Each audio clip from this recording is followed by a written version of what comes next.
한타 바이러스는 유행성 출혈열을 일으키는 위험한 바이러스 중에 하나입니다. 국내에서는 여러 한타 바이러스가 존재하는데요. 최근 국내 연구진이 임진강에서 발견된 임진 바이러스의 감염 기전을 밝혀냈습니다. 네, 그렇다면 이 임진 바이러스란 무엇이고 인체 감염 가능성은 없는지 자세히 짚어보겠습니다. 고려대 이과대학 미생물학 교실 송진원 교수 연결됐습니다. 안녕하십니까? 예, 안녕하세요. 네, 교수님 최근 이 한타 바이러스의 종인 임진 바이러스의 감염 기전을 밝혀내셨다 이런 연구 결과를 전해 들었습니다.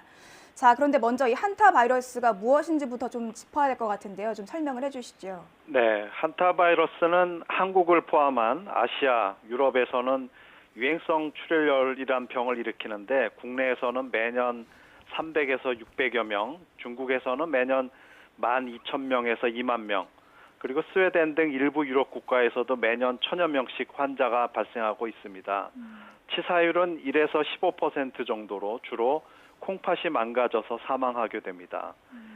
미국과 남미에서는 한타 바이러스 폐 증후군이란 병을 일으키는데 치사율이 현재도 35에서 50%로 매우 높고 호흡곤란과 폐 부종으로 사망하는 것이 특징입니다. 네.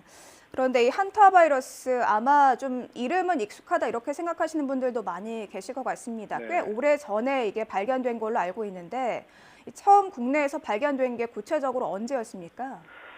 처음 이 병이 발견된 건 6.25 전쟁 중인데요. 네. 철원, 연천 지역에 주둔한 미국 군인들에서 3천여 명의 출혈성 괴질 환자가 발생하고 많은 병사가 사망하였습니다.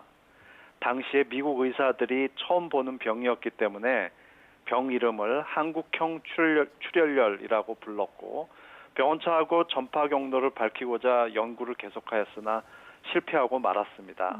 그러다가 1976년 봄에 고려대학교 이호환 교수께서 경기도 동두천에서 채집된 등줄지에서 병원체를 처음 발견하였고 한탄강에서 이름을 따서 바이러스 이름을 한탄 바이러스라고 지었습니다.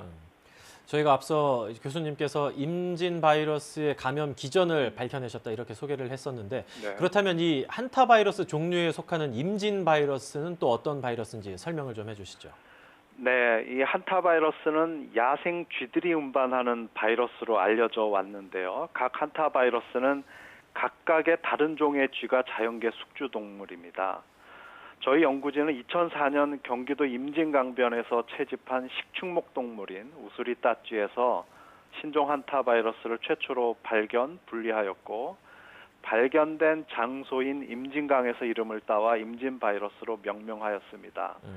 우수리 따쥐는 한반도 전역과 중국 북동부, 시베리아 남동부 등에 서식하는 동물입니다. 임진 바이러스는 기존에 알려진 다른 설치류 매개의 한타 바이러스와는 유전자 염기 서열이 약 60% 정도 다른 아주 새로운 바이러스입니다. 네. 이 임진 바이러스, 우수리 따쥐라는 쥐가 매개하는 바이러스고 임진강에서 발견이 돼서 이런 이름이 붙었다 이런 설명이신데 네. 자, 이번 연구 결과에 대해서 이제 본격적으로 좀 설명을 들어야 할 것 같습니다. 이 최근의 감염 형태 기전에 대해서 밝혀내셨다 이런 말씀을 들었는데요. 어떤 내용입니까? 네, 저희 연구진은 2011년부터 14년까지 국내에서 채집한 우수리 따쥐로부터 임진 바이러스 유전자 염기 서열을 분석을 했습니다. 그 결과 경기도와 강원도의 임진 바이러스 감염률이 유사하다는 사실을 발견을 했습니다. 또한 혈청학적, 분자 유전학적 분석을 통해서 순놈 성체, 그러니까 우수리 따쥐의 순놈 성체에서 더 잘 감염이 되어 있고 활발한 유전자 교환을 통해서 다양한 감염 형태가 나타난다는 연구 결과를 얻었습니다. 임진 바이러스를 포함해서 여태까지 국내에서 발견된 한타 바이러스의 종류 어떤 것들이 있습니까? 네, 현재까지 국내에서는 총 6종의 한타 바이러스가 발견되었습니다. 등줄지에서 분리된 한탄 바이러스는 야외형 혹은 시골형 유행성 출혈을 일으키며 서울 바이러스는 서울 시내에서 채집된 시궁지에서 발견되었는데 도시형 출혈열을 일으킵니다. 그리고 이후에 저희 고대 연구진에 의해서 수청 바이러스, 무주 바이러스, 임진 바이러스, 제주 바이러스가 잇따라 발견되었습니다. 수청 바이러스는 우리나라와 중국, 러시아에서 유행성 출혈열을 일으키며 무주 바이러스는 우리나라에서 발견된 유럽형 유행성 출혈열 병원체입니다. 네, 굉장히 다양한 종류의 한타 바이러스에 대한 설명을 주셨는데 뭐 최근에 메르스도 그렇고요, 지카도 그렇고 여러 가지 좀 바이러스 때문에 전 세계가 정말 공포와 우려를 하고 있습니다. 그렇다면 이런 여러 가지 한타 바이러스도 인체 감염 가능성이 있습니까? 네. 대부분의 한타 바이러스가 사람에게 호흡기를 통해서 전파돼서 병을 일으키는데요. 네.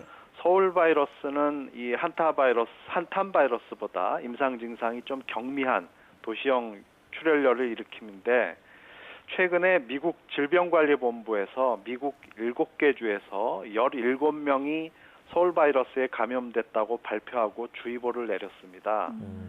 이처럼 발생한 환자 숫자가 많지 않았는데도 긴장하고 있는 것은 요번에 확인된 서울 바이러스 감염 환자 모두 다 애완용으로 키우던 시궁지로부터 전파가 되었기 때문입니다. 첫 번째 환자는 작년 12월에 독감 증상 때문에 미국 위스콘신주의 한 병원을 찾은 환자였는데요. 당시 환자가 애완용 쥐를 키운다고 담당 의사에게 말을 해서 검사한 결과 이 환자가 독감이 아니라 서울 바이러스에 의한 유행성 출혈열 환자임이 밝혀졌습니다. 또한 영국에서도 수년 전부터 애완용 시궁지로부터 서울 바이러스 감염자가 보고되고 있습니다. 이처럼 동물로부터 사람에게 전파되는 인수공통 전염병이 계속 문제가 될 가능성이 매우 높습니다. 근데 단순히 동물만 감염을 시키는 게 아니라 동물을 매개로 해서 사람까지 감염이 될 수 있다고 하니까 더 좀 걱정이 되는데 이 임진 바이러스도 한타 바이러스의 종류 아닙니까? 그렇다 보니까 인간에게 전염이 될 수 있는 가능성이 있지 않을까 이런 우려도 생기는데 어떨까요? 네, 임진 바이러스가 사람에게 감염되고 병을 일으키는지는 아직 밝혀지지 않았습니다. 이를 확인하기 위해서 환자로부터 바이러스를 분리해내는 연구가 필요합니다. 하지만 만약 임진 바이러스가 유행성 출혈열을 일으킨다면 큰일인데요. 현재 쓰이는 예방 백신은 효과가 없을 가능성이 큽니다.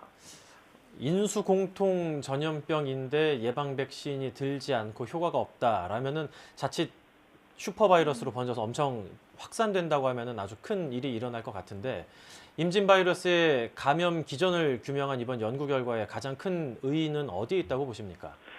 네, 임진 바이러스가 야생의 자연 생태계 내에서 유전자 교환을 통해서 유전자 재조합 및 유전자 재편성이 활발하게 일어나고 이를 통해서 바이러스가 생존에 필요한 유전적 다양성을 확보한다는 것을 밝혀낸 것이 큰 의미가 있습니다. 또한 이번 연구는 이제 이 한타 바이러스하고 숙주 간의 상호작용 그리고 진화에 대해서 이해를 도울 뿐만 아니라 우리 신종 한타 바이러스에 대한 감시 체계를 구축하는 데도 크게 기여할 것으로 생각합니다. 일단 적을 알아야 어떻게 대처를 할지를 알 수 있을 것 같은데 이런 바이러스에 대한 이해를 더욱더 높여서 예방도 확실하게 하고 또 만에 하나 걸렸을 때 치료할 수 있는 백신들도 좀 차근차근 만들어졌으면 좋겠습니다. 네. 지금까지 고려대 의과대학 미생물학교실 송진원 교수였습니다. 교수님 오늘 말씀 감사합니다. 네, 감사합니다.